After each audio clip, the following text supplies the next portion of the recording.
further ado, I'd like to ask my colleague from Smith College, Cornelia Purcell, who teaches English and Women and Gender Studies, and her field is, among other areas, Victorian literatures and cultures. I know she's taught courses on Victorian sexualities and has written on Tennyson, and I think she's teaching with a medievalist, I heard this semester. And she is Lara's faculty liaison, and we're very, very grateful to you, Cornelia, for the work you do in meeting with Lara and introducing her today, so thank you.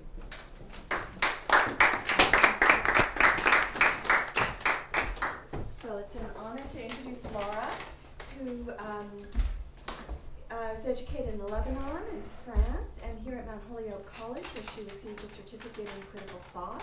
She's now a PhD candidate at University of Massachusetts at Amherst. And for some years now, in various projects, she's been considering how texture functions as a paradigm for the artist's understanding of the complex relation between creativity, materiality, textuality, and being. Her dissertation, The Texture of Reading, is the title, a wonderful title, expands on that insight and draws on current investigations in cognitive studies, digital humanities, literary and transnational theory, in order to propose an appreciation of the mysterious or inchoate act of reading in multiple genres in terms of its texture. And I was marveling over the breadth of Lara's project just a few minutes ago with one of the dissertation advisors, and he said she's got the whole Bayeux tapestry in her head. Oh. And I really think that's right. She just the richness and complexity and depth of thinking about texture and fabric and materiality. So a comparatist with broad theoretical interests, she nevertheless grounds her analyses in close attention to texts themselves, as though she's a close reader both of words and of artists' books, especially those produced by women. Her talk today is titled, How Literal Is This Reading? Contemporary Women Book Artists on the Reading Experience. And I'm so excited to continue to learn from her. Thank you. Thank you very much. Thanks, Steve. Hello, everybody, and thank you for this wonderful introduction, Cornelia, and for Karen for this wonderful opportunity. I am so happy to be here today, surrounded by this community of scholars, women scholars, and activists, and colleagues, friends, and my teachers, students, and colleagues from the Valley. Thinking about my own personal experience in this place, the conversation we had at the center, my work at Mount Holyoke College, my studies at UMass, and my life in New England, I can't help thinking how meaningful this place is for me. Somehow, I keep reading in these moments we live here and these moments we share a kind of larger signification, trying to give them meaning. And so somehow this type of confessional that I'm starting with is not too far remote from the poetry known to this area. And nor are our conceptual works of art any different in that sense.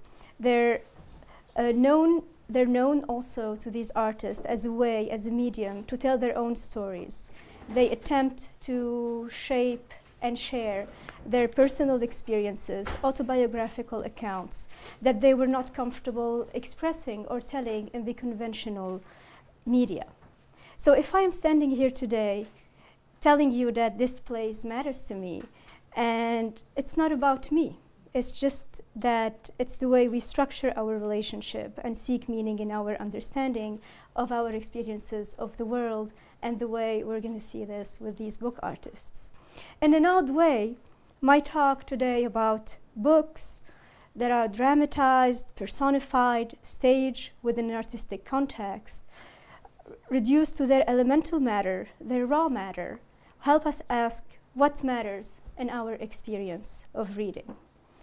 Book artists conceptualize their art in the form of the book. This object, material, intimate, intellectual, in the same way we situate ourselves in this particular place, remembering the connections we have, the ties we've created, bringing to mind conversations we've had about meanings that women ascribe to their own personal experiences, how they try to make in their lives meaningful, and how they imagine and construct their identity, conceive their communities, and strive to maintain their voice, vision, and creativity. Here I must say, as a distancing disclaimer, perhaps it's too late to warn you, that this talk is not about art, but about literature. And not about book arts from a visual perspective or for their artistic appreciation, but from their literary relevance. I study comparative literature, and I come to this art object from a place that valorizes storytelling, poetics, textuality, asking how to engage the matter of the book in our critical discussions when the book is reduced to this elementary matter. By looking at what matters to me in these objects materialized, I draw a connection to literary studies, especially to textuality. So coming to art from a literary perspective, my main research interest lies in the poetics of reading and writing. In particular, I look for representations related to fabric imageries across different genres and in the combination of visual and verbal arts. I began working on this project and out of a previous and enduring passion for artist novels, meditative poetry, and other expressions where the relationship between writers and the world are seen through a figurative language that is textured. So books here are seen as material objects, writing as decorative ornament, when examples of personal tie become threads and ribbons, where levels of consciousness are compared to stretches of fabric. And the application of these metaphors to account not only for our emotional, aesthetic expressions, but for actual points of physical contact, of intersectionality, of relationality in our connections, even in interdisciplinarity.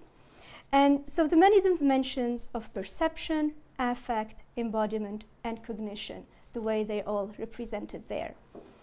Here we have only to remember, if that seems a bit too ambitious, let's just remember Emily Dickinson, who said it all. In the poem later titled Lost Thought, she says, allow me for quoting her, "I felt a cleaving in my mind, as if my brain had split. I tried to match it, seam by seam, but could not make them fit. The thought behind I strove to join unto the thought before, but sequence raveled out of reach like balls upon a floor."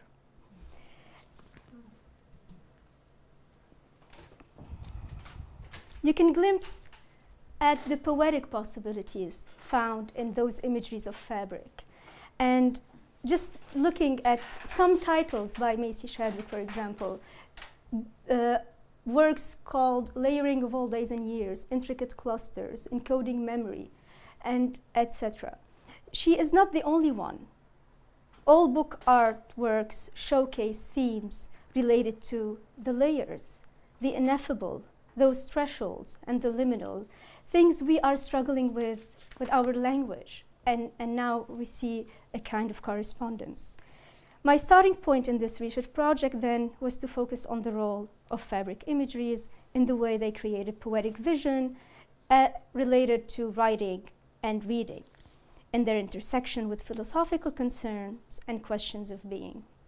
So if I chose to represent and organize these findings according to poetic categories, the categories are mostly textile, textuality, and texture, and each roughly corresponding to philosophical dimensions of matter, metaphysics, and aesthetics.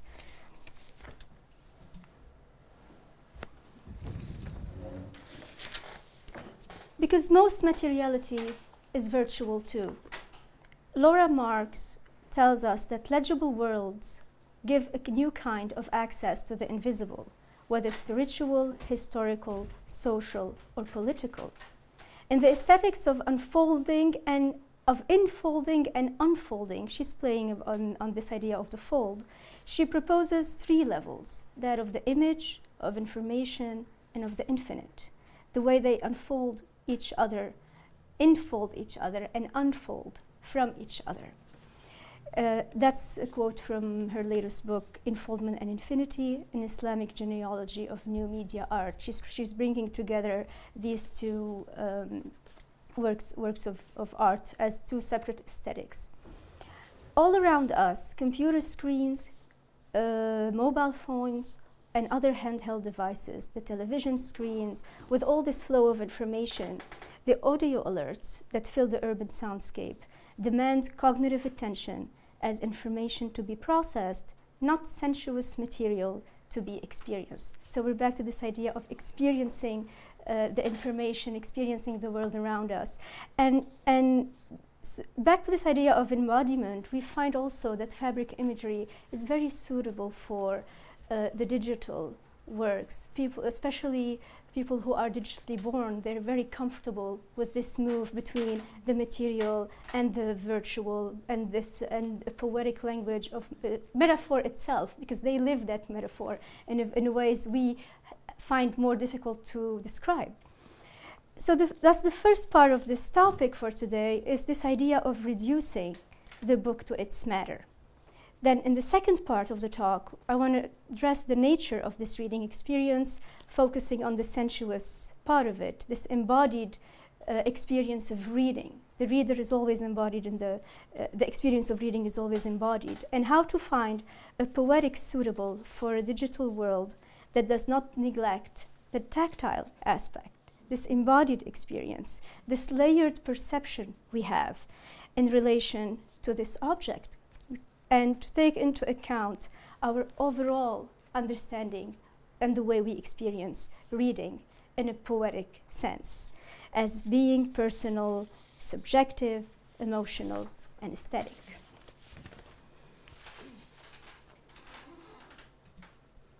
The book artists selected for this talk offer a testimony against the mortality of the book. Thus, the due date. Is there a due date on the book? Is the book dead? Was it over? When I first encountered book art, that was my first reaction. And so the decay, as they are trying to resist this decaying aspect of the book, whether by emphasizing its vulnerability, aestheticizing its threads, poeticizing its life, they share a nurturing, protective impulse to fight the death of the book, the slow passage of time in their representation and in their creative process. They're very aware of this layered idea of time. In their commitment to history of the book, to the tradition of bookbinding and bookmaking, and the immersive experience of reading, they capture the ineffable and the delicate, the layered tactile rendering of this creative experience. Let me introduce this part by listening to other practitioners, how they define book art, what they say about it. And you see how they're all refer to it from this idea of the material aspect of the book, this elusive aspect of the book, and the embodied experience that they want to represent. For example, book art, according to Eileen Wallace, is the awakening of key senses: visual, tactile, oral. It's a vital part of encountering the physicality of a well-designed book. The reader cannot fully experience the subtleties and richness of a book by viewing one page or several spreads. A book must be handled, read, and assimilated into the reader's reservoir of personal experiences to be truly appreciated. It is always this constant conversation. By triggering a reader's emotion, books can activate other levels of awareness. For Joanna Drucker, the space of a book is intimate and public at the same time. It mediates between private reflection and broad communication. in a way that matches many women's lived experiences. Women create authority in the world by structuring a relation between enclosure and exposure. And by creating books, they also try to gain a certain authority over a history, perhaps that they did not write in the same way. The women who make books out of the material of their lives, and I'm still quoting her, the women who make books out of the materials of their lives and imaginations establish a balance that gives voice to their own issues on their own terms. While acknowledging that, the book arts attract both women and men at the highest level in the fields of calligraphy, binding, writing, painting, and printing. So that's already a lot of interdisciplinarity and a lot of play between word and image. And Drucker points out that these activities are in many ways connected to the traditionally sanctioned women's pursuits of keeping diaries, sewing, needlework, decorative tasks, and the careful preservation of memory. As the 20th century progressed, the focus shifted away from traditional book arts toward the creation of books as primary works of interdisciplinary art, reflecting the varied backgrounds and training of women for whom artist books were a vital form of expression. This interdisciplinarity of the book art practitioners is also a factor in traditional book readership. To make books is to create physical forms for ideas, explains book artist Audrey Niffenegger. All artists do this, of course, but books has been the body of human thought for many centuries. And when we make unusual books, artist books, we are messing with that body that can incite strong feelings in readers. And talking about body, there's also the idea of the body itself, but also the body of knowledge as a whole. Thus, the book arts themselves invoke not only viewership, what we see, but readers of books and in the book arts. Janice Radway, for example, develops a useful summary of the complexities currently explored among scholars and historians of the book as it pertains to its readership, the material culture of the book as a field of study. And book historians have taught us that books are more than texts and that people do more with their books than read them. And even the practice of reading itself, they have argued, is far more complex and contingent as a practice than it is sometimes portrayed. Even as they read their books, people engage with them too, as material objects. At the same time, they treat them as occasions for participating in a different kind of activities or performances, including solitary work of mediation or meditation, or more social intersubjective activities of conversation, discussion, recommendation, and evaluation, like having book clubs. And they also treat books as tools for generating subsequent activities, including writing. As scholars, we write about books all the time. That's our profession, perhaps our artisan work. So book historians have taught us then that books and other forms of mediated communication must be approached at once as signifying texts, as materially crafted objects, as occasions of and for social exchange, and as incitements to reading and writing as a host of other activities. In order to manage such a capacious and inclusive approach to book production and use, book historians call on the full array of knowledge practices associated with a range of disciplines, including literary studies, art history, material cultural studies, social economic and cultural history, communication studies, and the history of technology. The interdisciplinary mode of apprehension they employ directs our attention to the way book-related activities have been articulated together at particular historical moments through specific constellations of social relation. Another example about how layered, the layers that can go into a study of books. So the encounter with the material culture of the book as a product of the technologies of its time is the ideal starting point to interrogate the economies and systems of thought that constitute its presence and currently threatened absence, its deconstruction, but also its reconstruction. The binding contact brings forward discussions about the hermeneutics of vision and the politics of touch, resonates with the texture of memory and the experience of literature as a remnant, as an aura. And this is our finishing with this first part of this talk. I'm going to explore this idea of reducing the book to its matter, and then to talk in the second part about the nature of the reading experience and as an embodied reader. And to conclude with thoughts about how to represent what matters in a book, how to find a poetic suitable for the digital world that does not neglect this tactile embodied perception.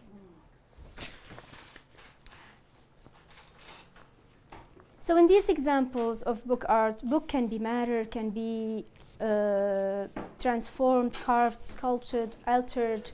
The book can be a body, can be flesh, skin, spine, susceptible of being manipulated, operated upon, stitched, bound, exposed, cut, displayed, staged, bemoaned, all these transformations of the book as character in this big drama going on.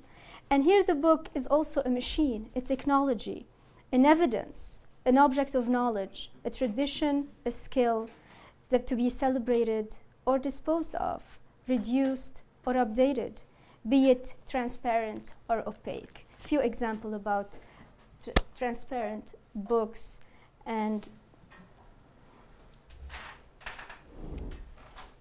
so if the book is dead, and this is its spirit, that's what Adele Utteridge would tell us.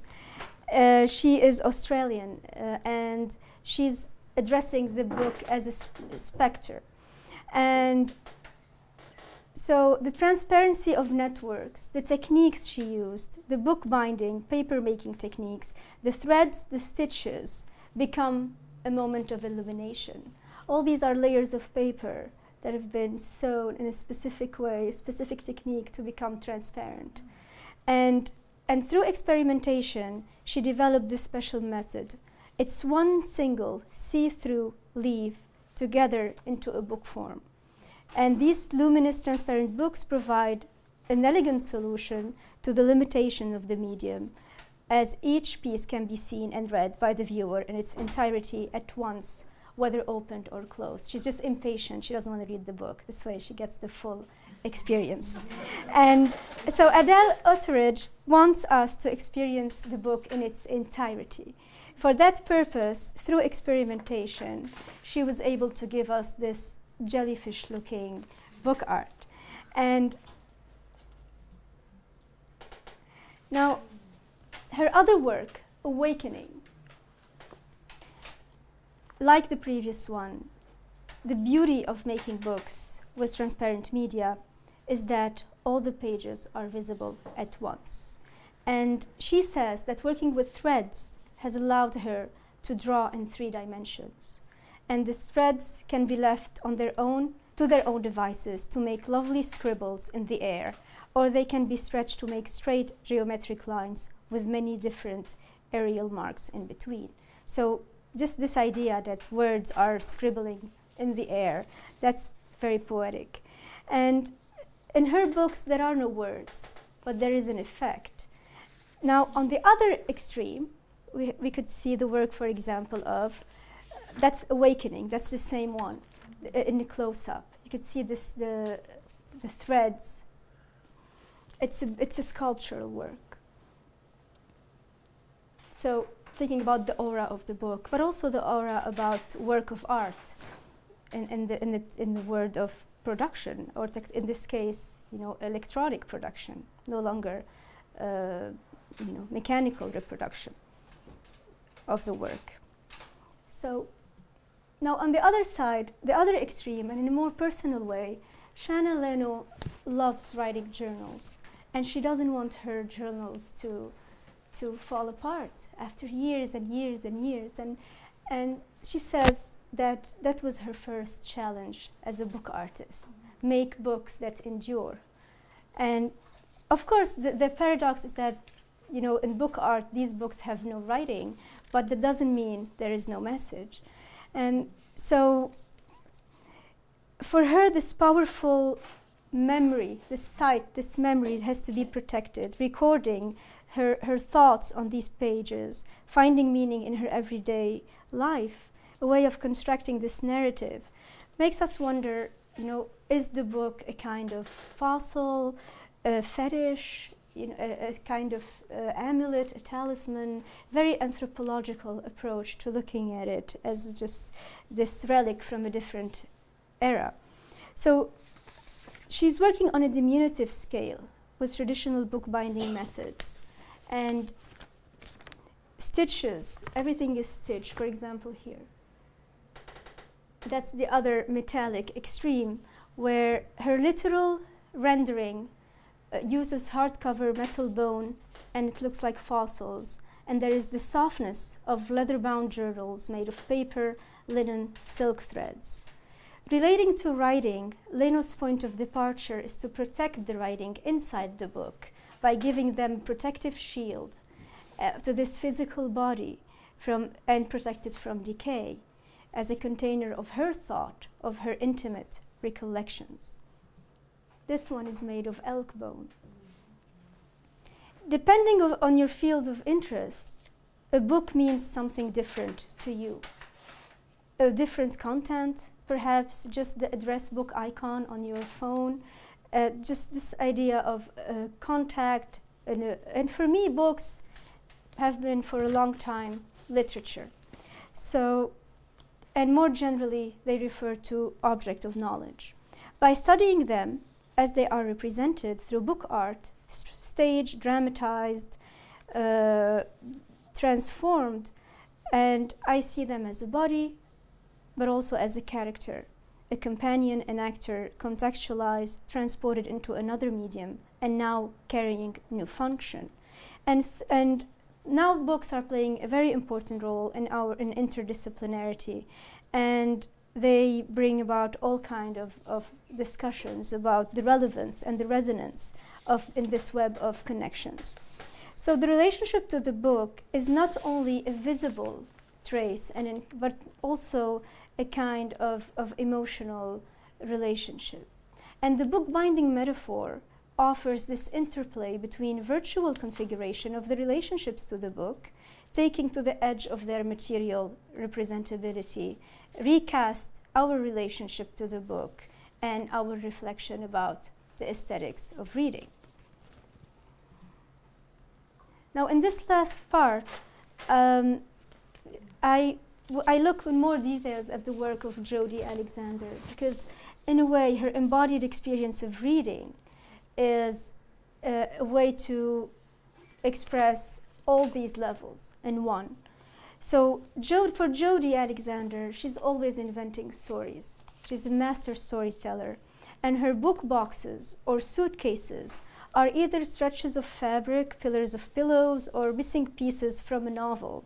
She provides the visual part, the visual component that she finds missing in a story. She creates those stories and then provides the props for them, completely imaginary characters, where the book is in this case. And so she is actually providing these artifacts, these props to the story. It's a testimony to the power of the imagination.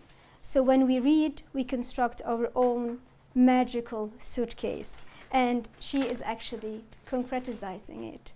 She invents the personality, the book as its character, and her pieces are contained within these time-worn boxes and the intricate, multifaceted lives of her characters. She takes old books, recycles them, and in her sensitive layering, she adds depth, texture, and a sense of history to each book and reinforces that with a story. All the books she chose are recycled books and things that are discarded. So to fight this decaying aspect of the book, whether by emphasizing its vulnerability or aestheticizing it, Jodi Alexander was a librarian. And she said, as a librarian and a book artist, I see that many books have a lifespan, and that often their lives, as they were originally intended, come to an end. I like to give these books new life in my art pieces. And you saw date, do, and wrapped words from before.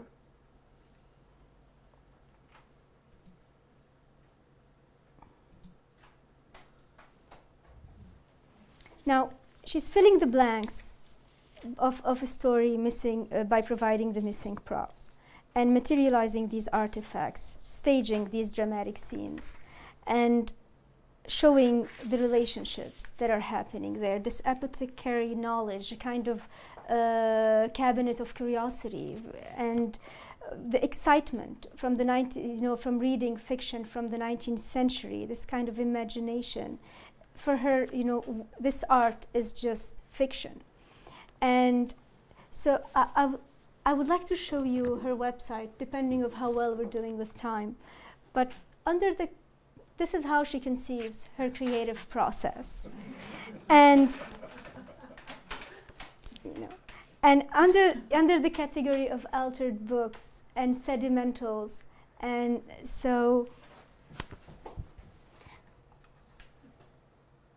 just to show you the sedimentals.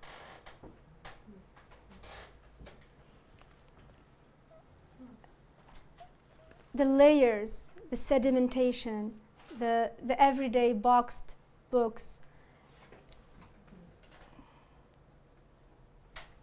pieces of furniture, our everyday. Books are in our everyday. And these are bookshelves. And these are the exposed spine.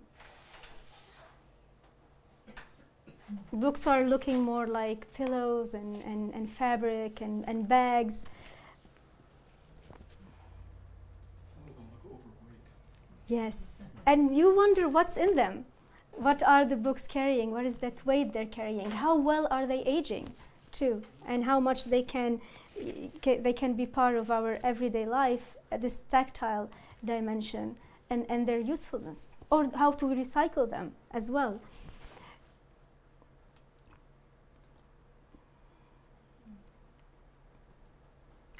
Also, her books go beyond, her representation go beyond the book.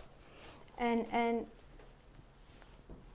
this one is called Maxine Dresses Up for the Silkworms.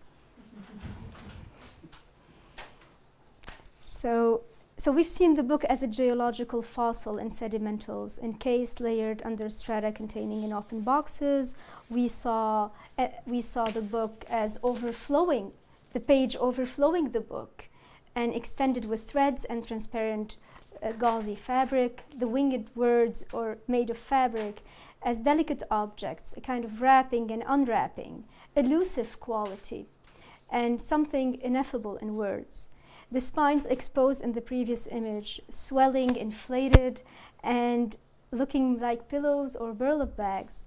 Again, this passage of time, the stuffed containers. How do we deal with this tradition? How do we deal with this also tradition of bookmaking, this ancestral knowledge we have? And finding techniques to address this idea becoming transparent and also metaphysical. As Johnson said, the word is the dress of thought. Now, going beyond the book, this full installation project, there's another one called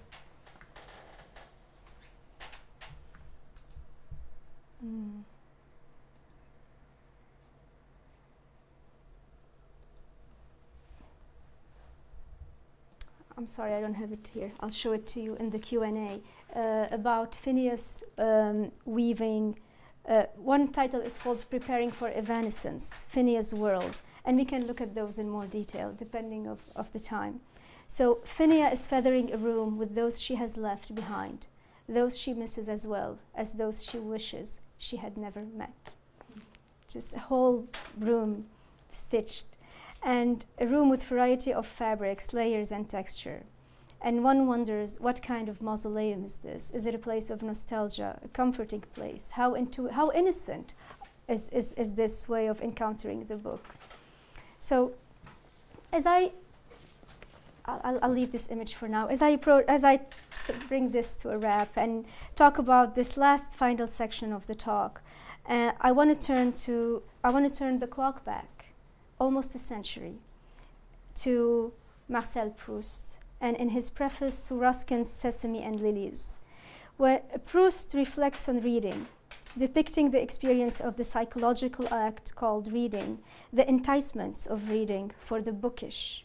In this long quest for the truth, for his truth, this significant stage is recorded in this book collection on reading. It's an illuminating moment of certainty and creative action, without which he knew he could not get his work as a writer done. He had to resist the book, he had to fight the book, he had to find his voice against the books.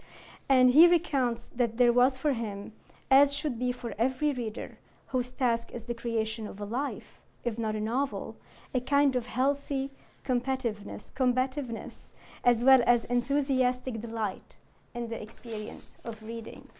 And there are different methods of restoration for the recovery of the past, as the way we experience this Proustian sensibility and style, the beauty of the very matter, the language in which it's written to preserve the memory, and the way we feel about it.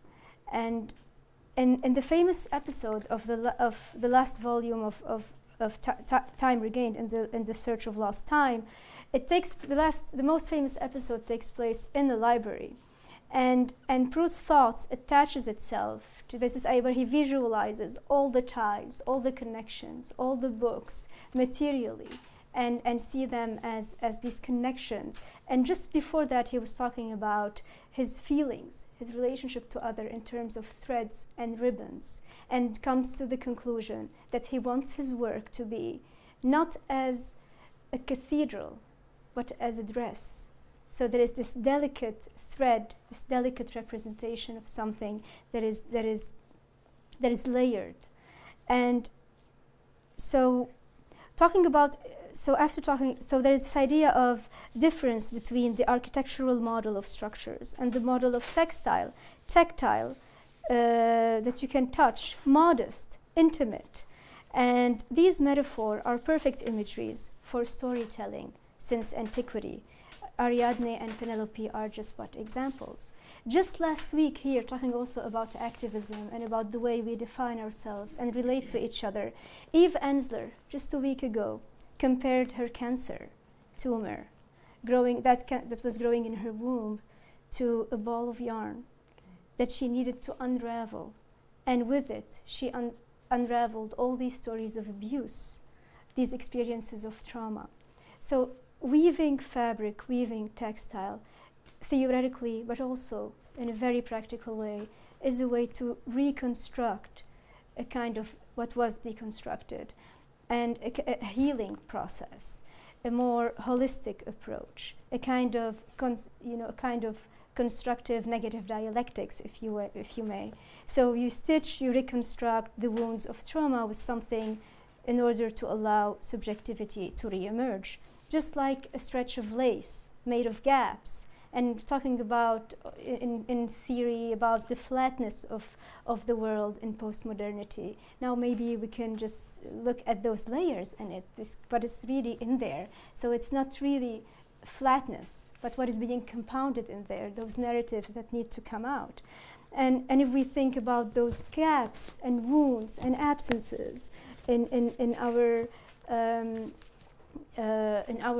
current theory, also we can think of them as part of something else, just like the gaps that make lace.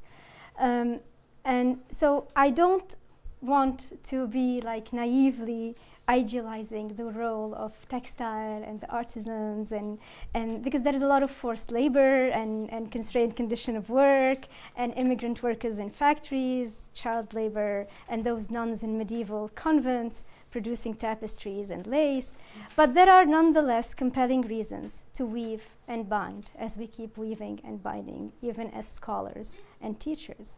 From the binding contract to this abiding contact we have with the book, the connections between object and subject, space and time, touch and resonance, between the nature of the book and the prospects of the digital humanities.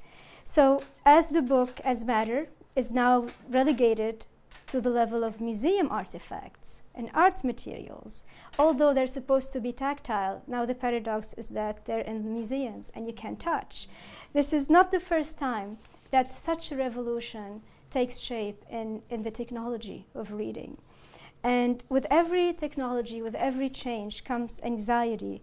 Anxiety is about what's lost, what's irretrievable, a nostalgia for a different time, a kind of innocence, or a mythical aura. Now, considering the importance of debates about the book in digital humanities, seen as migration and a translation with its own power dynamic, because who is writing this new history? The book remains an object of wonder, a technology, a friend, an actor, becoming nostalgically artistic. And as we think of creative ways to engage with the representation of that content, of what persists in the book as an object, what eludes and what evades representation in words, I reflect on this ancestral knowledge of binding, paper, cover, calligraphy, and that are now becoming artisanal and decorative, but also valuable. As the book is shedding its skin and gets ready to embark on this digital era, an era changing our relationship rapidly, it still tells its own story and makes the existence of art, like book art, possible. Yes, book arts straddle the arts and craft divide, and they can be perhaps considered not as high art or fine culture as they should or should not be, but perhaps also literary scholarship is not that different. And perhaps we could entertain the idea of adding into our craft some digital texturing. And how literal was this reading? Literal enough to bring some poetry in. Thank you.